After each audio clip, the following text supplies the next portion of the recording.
Assalamualaikum warahmatullahi wabarakatuh. Perkenalkan, nama saya Muhammad Ismail. Video ini dibuat sebagai bentuk pemenuhan tugas mata kuliah manajemen operasi, yang mana video ini adalah video edukasi untuk teman-teman semua untuk memahami apa itu coronavirus atau yang kita sebut dengan COVID-19. Jadi saya mengharapkan teman-teman untuk mendengarkan, mengamati, dan mencermati isi dari video ini. Selamat menyaksikan.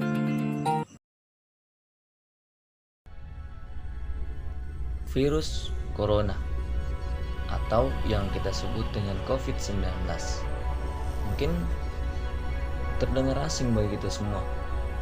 Namun ini merupakan salah satu virus yang paling berbahaya saat ini di dunia.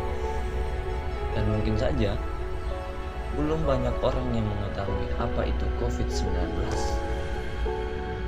Coronavirus atau COVID-19 adalah sekelompok virus dari subfamili Orthocoronavirinae dalam keluarga Coronaviridae dan Orthomyrales yang bisa menyebabkan penyakit pada burung dan mamalia. Bagaimana cara penyebaran COVID-19?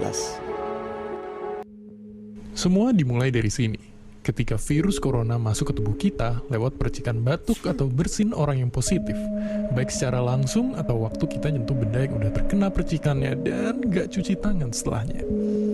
Kalau udah gitu, si virus masuk lewat saluran pernapasan dan bergerak terus menuju sasaran utamanya, paru-paru. Disinilah virus yang punya 3 bagian utama ini mulai bekerja. Pertama-tama, paku protein corona ini akan nempel di paru-paru dan organ-organ lain yang selnya kaya akan protein ini, protein ACE2. Kalau tubuh kita ibarat rumah dan virus corona itu perampok, ACE2 itu ibarat gagang pintu rumah kita. Begitu udah nempel, perlahan tapi pasti virus ini akan ngedorong masuk ke dalam sel kita. Dan begitu berhasil masuk, barulah aksi sebenarnya dimulai. Di fase ini, tubuh virus corona akan membuka dan sang hacker pun terbebas. Dia akan ngehack inti sel sehat untuk nipu sistem imun tubuh kita biar nggak nyerang virusnya.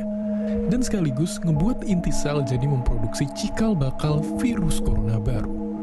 Sel yang udah terinfeksi dan dihack ini selanjutnya akan terprogram untuk bunuh diri dan melepaskan jutaan virus corona yang siap nginfeksi dan ngehack sel-sel sehat lainnya.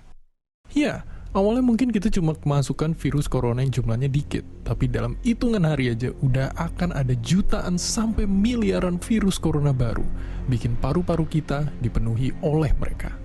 Tapi ternyata, mimpi buruknya ada setelah ini.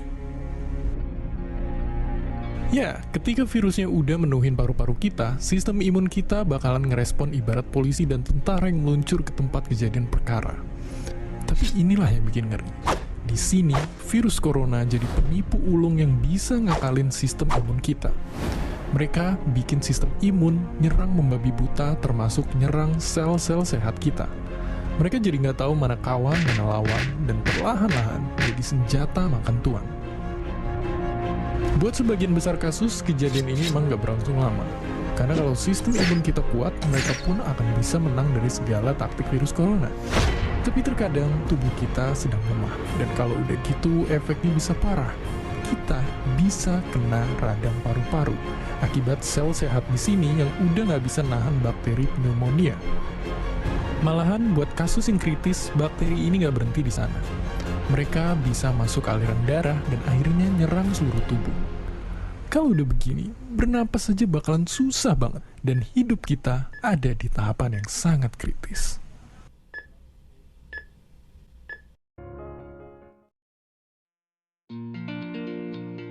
Itulah tadi sedikit penjelasan terkait apa sih itu coronavirus dan bagaimana siklus penyebaran dan perkembangan dari coronavirus tersebut.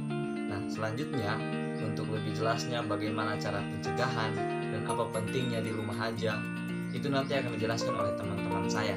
Dan kemudian apa sih hubungan antara mata kuliah manajemen operasi dan coronavirus tersebut. Jadi saya harap teman-teman menyaksikan sampai dengan selesai.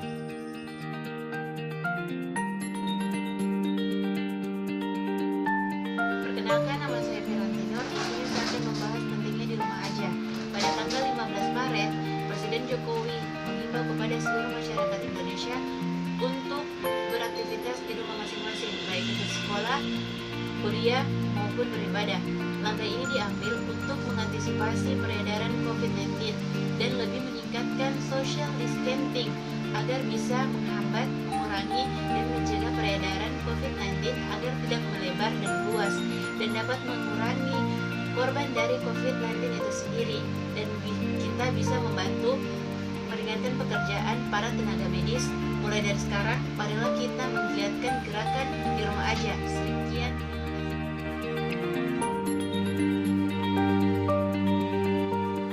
Assalamualaikum warahmatullahi wabarakatuh. Perkenalkan, saya Risna.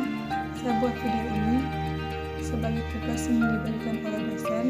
Dalam video ini saya ingin berbagi tips untuk menghindari COVID-19. Yang pertama yang harus kita lakukan ialah mencuci tangan sesering mungkin.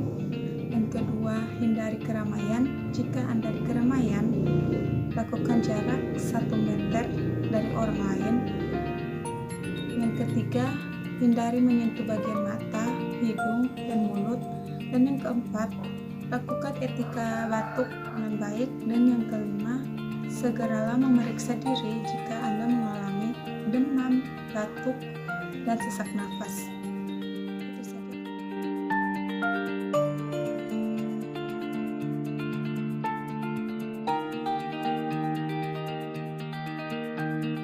Assalamualaikum warahmatullahi wabarakatuh. Saya Julvera. Saya akan menjelaskan hubungan manajemen dan COVID-19. Baiklah, sebelumnya saya akan menjelaskan pengertian manajemen. Manajemen adalah suatu prinsip yang berkaitan dengan 4 fungsi, yaitu perencanaan, pengorganisasian, pengarahan, dan pengendalian.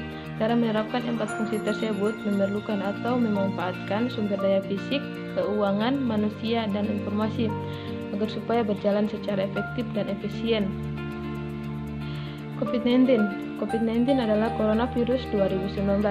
Penyakit ini menular disebabkan oleh SARS-CoV-2, yaitu salah satu jenis coronavirus.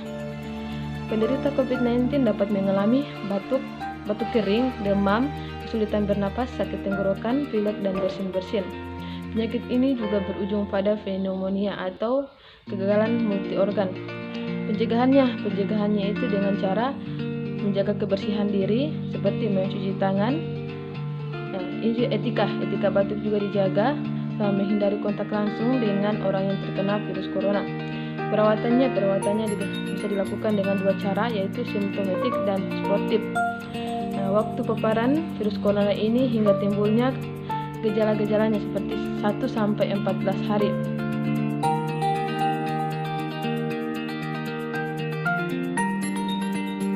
Hubungan keduanya, hubungan manajemen dan COVID-19, yaitu manajemen secara umum itu pengertiannya mengatur, tetapi di dalamnya terdapat perencanaan dan pengendalian. Kita hubungkan dengan COVID-19 dengan adanya perencanaan seperti membersihkan lingkungan, membersihkan diri, menjaga pola makan dan olahraga. Dalam 4 hal tersebut kita dapat mencegah terkena virus corona. Pengendalian dengan adanya 4 perencanaan kita lakukan tadi, kita dapat mengendalikan tersebarnya virus corona tersebut. Baiklah, itu penjelasan dari saya tentang hubungan manajemen dan COVID-19. Semoga dapat dipahami. Wassalamualaikum warahmatullahi wabarakatuh. Nah, itulah tadi penjelasan dari teman-teman saya, yaitu Saudara Firanti Nur, Saudara Risna, dan juga Saudara Zulfera. Dan ingat pesan kami, stay to home, tetap ada di rumah. Dan ingat teman-teman, apabila teman-teman tidak mengindahkan pesan ini, maka bersiap-siap teman-teman diangkut oleh mereka.